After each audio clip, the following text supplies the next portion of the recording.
The purity of pursuit and the sensual expression of Pinot Noir, right here in a bottle of MacPhail.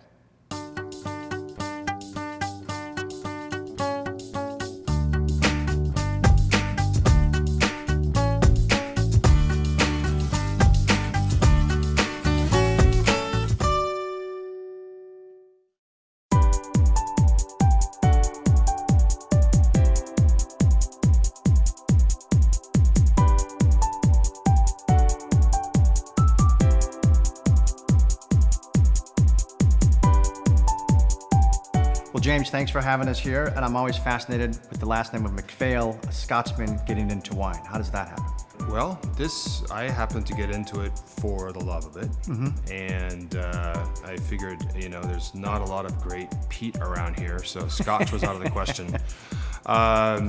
No, I grew up with wine on the table, very European household. My father's taught my sister and I the half water, half wine at special occasions, and so I feel like I kind of got it into my blood a little bit. Very early on. And always had a love for it. And now you're making world-class Pinot Noir. So how did that avenue avail itself to you to where you started to pursue Pinot Noir? So my dad loved Burgundies. Okay. And I think that's really where it began. But even when I was working as an assistant winemaker for other producers, I was always coming home and drinking Pinot Noir. Okay. It was the varietal that resonated with me.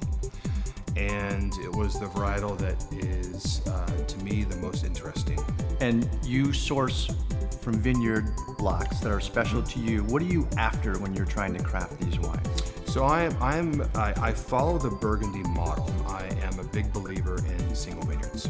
Okay, so very, very site specific, which Pinot Noir is. 22 vineyard sources, with the vast majority of them being, relative close proximity from the Pacific. Right. So that kind of swath of the Sonoma Coast, where there's the heavy fog influence and maritime influence and everything else.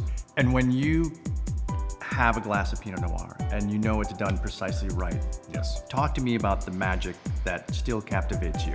The really good Pinot Noirs now are they're nuanced and they're layered and they're full of character, and they just seem to have more depth and character than other varietals I find here in California.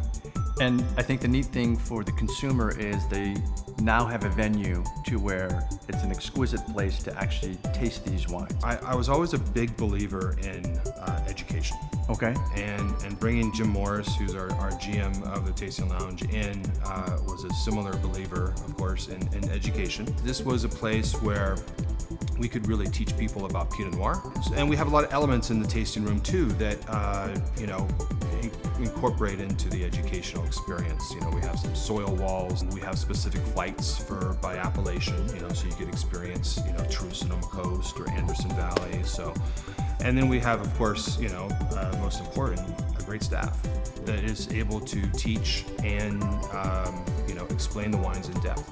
That's outstanding. Well, congratulations on all the success, and Thank you. Certainly it's going to continue. Well, thank you very much. Terrific time today with James MacPhail, and the tasting experience at the Barlow is unlike anything you've ever seen.